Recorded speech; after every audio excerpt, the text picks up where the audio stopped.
Yo, yo, yo, what's going on? It's Terrell, Hall of Fame, D-Line, TBKC, and all that sweet, beautiful, wonderful shh.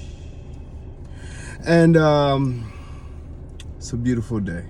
First of all, I want to thank CC, Will, Pope, you know what I mean, Ellie. They've been getting me through this trip, whether it's calling to check on me, sending me money because my cards are always freaking locked. It's been a wild trip, but like I say, at the end of it all, it'll be a little over 4,200 miles traveled. I miss my guy. I was hoping to get to see my good friend, man. I haven't seen my guy in about 12 years. You know, he's got his dog, but I miss my homie. So now when I go back, I got to go up there and check him out.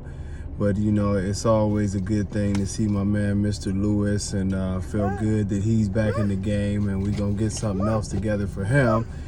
So, you know, the road trip was good. Let's just put it that way. Y'all don't know these people, but they are friends of mine, and, you know, it was just a blessing to be able to make everybody happy, and I got the kids on the way, so it was great.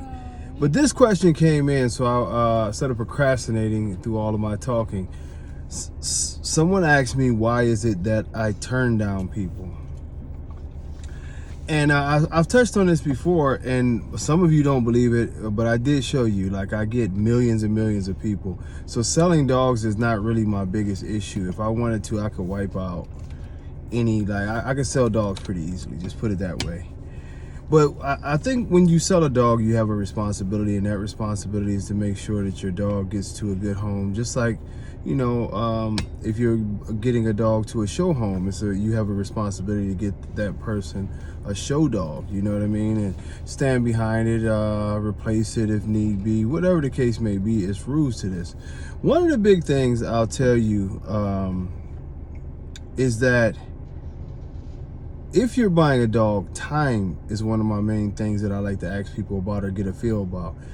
You know, if you a lot of younger guys and women, when you're getting a dog, you know, you working, you don't have a spouse or you don't have a support team. So more than likely, if the dog can't go to work with you, that means the dog is going to sit at home for 12 hours out of the day, and then you still have to get your sleep. So you wonder, well, what's the situation with the puppy?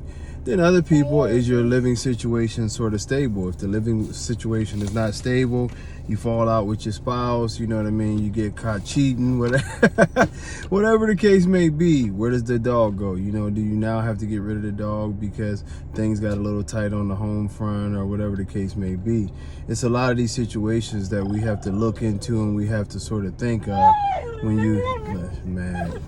we had to look into all these situations, you know what I mean, when you're placing a dog out there, because one of the things that I've always been proud of, is that no matter which of the dogs it was, it was not an easy thing to go out and find older Denzel kids, because the people that we got them to, they just didn't go and resell them and put them out there. It's the same thing with Mandela. None of you have seen a bunch of Mandela kids being resold. You won't see a bunch of Odell, Tommy, and coming up Chubb, you know what I mean, or any of the studs. You won't just see the dogs constantly getting shuttled around. It's because a lot of it is feel. I like to talk to people. I've gotten pretty good throughout the years of knowing whether or not this is going to be a good home for the dog. And we've been blessed to have that thing that where our dogs aren't ending up in animal shelters. They're not being posted all over the internet, resale. And, you know, we take pride in that.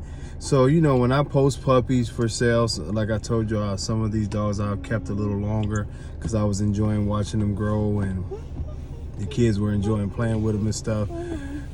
You know, I'm not pressed. And that's the thing, like, so, you know, I sort of got cussed out, I guess, because, you know what I mean, a young lady told me I was wasting her time by trying to find out, you know, the dog's living situation and could she handle the dog, and what would be her backup plan if things changed, you know what I mean? And she sort of thought that I was like other people that she had bought dogs from, to where if you just say, hey, I got some money, you can have my dog. I don't really operate that way.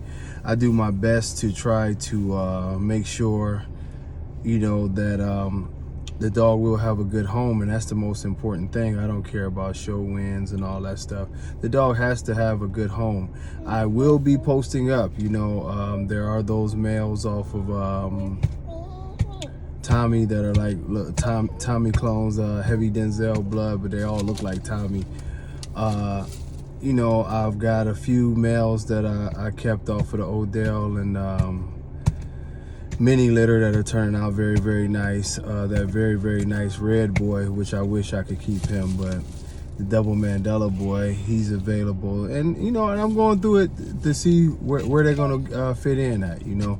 But I do want to say, like, I do appreciate all the phone calls. I know I don't get all of them. I got to go back and make sure I haven't been missing any over the last couple days. But, you know, I appreciate it, and I don't want y'all to think that I'm coming off as arrogant or whatever. I'm just trying to do a little bit of due diligence sometimes to make sure that the dogs are going to where they're supposed to go to, and they won't be, you know, transients.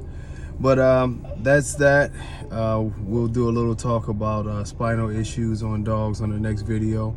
But until next time, much love. God bless y'all. Peace.